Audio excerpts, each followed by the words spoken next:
औज़ुबिल्लाहिमिनश्शैतानिर्रजीम बिस्मिल्लाहिर्रहमानिर्रहीम अस्सलाम वालेकुम व्यूअर्स, उम्मीद करती हूँ आप सब खैरियत से होंगे। आज हम एक न्यू रेसिपी के साथ आए हैं। आज मैं बनाने लगी हूँ सूजी के लड्डू। बहुत ही मज़े के और बहुत ही अलग तरीके से ये रेसिपी हम बनाएंगे। तो इसकी रेसिपी आपने एंड तक देखनी है। रेसिपी स्टार्ट करने से पहले मेरी आपसे रिक्वेस्ट है, जिस चीज़ ने मेरे चैनल सब्सक्राइब नहीं किया तो प्लीज़ मेरे चैनल को सब्सक्राइब कर लें। तो चलिए अपनी वीडियो स्टार्ट करते हैं। सबसे पहले एक कढ़ाई ले ली है, इसमें तकरीबन 2 चम्मच भर के हम घी का इस्तेमाल करेंगे। ये जो लड्डू हैं, कोई भी मीठा बनता है वो ज़्यादातर घी में बनाया जाता है। अब इसमें हम डाल देंगे मेवे। मेरे पास मेवे पड़े हुए थे, इनको मैंने अच्छी तरह से साफ़ कर लिया। धोना वगैरह आपने वॉश बिल्कुल भी नहीं करना। अब ऑयल जैसे ही गर्म होगा तो हम मेवे इसमें डाल देंगे, किशमिश जिसको बोलते हैं। और अब आपने इसको फ्राई करना है। आपको मैं एक बात बताती चलूँ, जैसे ही आप इसको गरम-गरम घी में डालेंगे तो ये फूल जाएँगे, इस तरह ये गोल होते जाएँगे। आप ये देख रहे हैं। और इनकी खुशबू जब तक आना स्टार्ट होगी हम तब तक इसको फ्राई करेंगे। और जैसे ही इसका कलर चेंज होगा, ये ब्राउन हो जाएंगे, तो हम इसको एक बाउल में निकाल लेंगे। तकरीबन मुझे 2 से ढाई मिनट लगे तो इनका कलर चेंज होना स्टार्ट हो गया था। अब आराम आराम से आपने इसको एक बाउल में निकाल लेना है, अच्छी तरह से घी को छान के। ये देखिए, इसको हम एक साइड पे रख लेंगे। और उसी घी में मैं 1 कप सूजी डालूंगी और सूजी को आपने ब्राउन करना है। चूल्हे की फ्लेम आपने बिल्कुल लो रखनी है, बहुत ज़्यादा हाई फ्लेम पे सूजी ब्राउन नहीं होती वरना जल जाएगी। आप यकीन करें कि ये जो सूजी के लड्डू हैं बहुत ही आसान तरीके से और इतने मज़े के बनने वाले हैं कि आप और जिस तरह तरीके से बनाते हैं आप वो भूल जाएंगे। आप ये रेसिपी ज़रूर ट्राई कीजिएगा। तकरीबन 5 से 7 मिनट आपने मज़ीद इसका चम्मच चलाना है कि इसका कलर चेंज हो जाए। जी, तो ये देखें 7 से 8 मिनट बाद इसका कलर चेंज होना स्टार्ट हो गया था और खुशबू आना स्टार्ट हो गई है।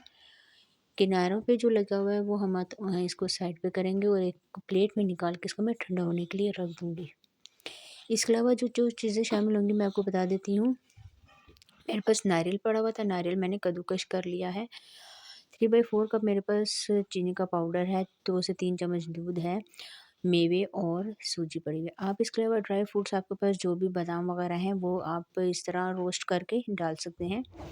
एक बाउल लेंगे, उसमें हमने जो सूजी ब्राउन की है वो डाल देंगे और अच्छी तरह से इसको मिक्स करेंगे। साथ ही में जो मैंने चीनी पीस ली थी, चीनी का पाउडर, वो हम शामिल कर देंगे। शामिल करने के बाद अच्छी तरह से अब आपने इसको करना है मिक्स। अभी फ़िलहाल हम चम्मच की मदद से मिक्स कर रहे हैं, थोड़ी देर बाद हम जो लड्डू बनाएँगे वो हाथ की मदद से होंगे। ये तमाम चीज़ें, दोनों चीज़ें अच्छी तरह से मिक्स कर ली हैं। अब मैं इसमें डाल दूँगी जो मैंने नारियल कद्दूकश किया हुआ था। अच्छी तरह से हाथ की मदद से मिक्स करेंगे और इसके बाद हम इसमें मेवे शामिल कर देंगे, जो कि मैंने रोस्ट किए हुए थे। ये जो अब लड्डू है वो ये हाथ की मदद से बनेंगे, ठीक है ना? हाथ से आपने अच्छी तरह से इसको मिक्स करना है जिस तरह आटा गूँथते हैं। 1 चम्मच पहले मैं इसमें दूध का शामिल करूँगी, बहुत ज़्यादा दूध आपने इसमें शामिल नहीं करना। अच्छा, मैं आपको बता दूँ कि जो आपने नारियल है वो कद्दूकश, आपने जो बड़े वाले नारियल होते हैं उसको लेके कद्दूकश करना है। पिसा हुआ नारियल इसमें बिल्कुल भी नहीं डालना, उसमें बहुत ज़्यादा ऑयल होता है, फिर ये बिल्कुल भी अच्छे नहीं बनेंगे। जी, आप ये देख सकते हैं तकरीबन मुझे 1 से डेढ़ चम्मच मैंने इसमें दूध की डाली और बहुत अच्छी तरह से इसका मतलब कि जो तैयार था, मिक्सचर तैयार हो गया। अब आराम-आराम से एक-एक लड्डू मैं बना रही हूँ हाथ की मदद, कोई ऑयल कुछ भी नहीं लगाना आपने। इसी तरह मैं बकाया लड्डू बना लेती हूँ और फिर आपसे मुलाकात करती हूँ। बहुत ज़्यादा बड़े और बहुत ज़्यादा छोटे नहीं बनाएँगे। जी, तो ये देखें तमाम हमारे सूजी के लड्डू हो गए हैं तैयार। जो मैंने इसमें मेवे डाले थे, वो बिल्कुल मतलब कि जो सूजे हुए थे वो बिल्कुल हल्के-फुल्के अपनी पुरानी शक्ल में दोबारा से आ गए थे। इसके ऊपर जो कद्दूकश किया हुआ नारियल था मैं दोबारा से वो डाल रही थी इसकी खूबसूरती बढ़ाने के लिए। जी, तो आज की ये इसकी फाइनल लुक है। बहुत ही आसान तरीके से मैंने आपको बनाना बताया, आपने ज़रूर ट्राई करना है। कमेंट्स में मुझे बताना है। आज के लिए इतना ही, इंशाल्लाह नेक्स्ट वीडियो में मुलाकात होगी आपके साथ।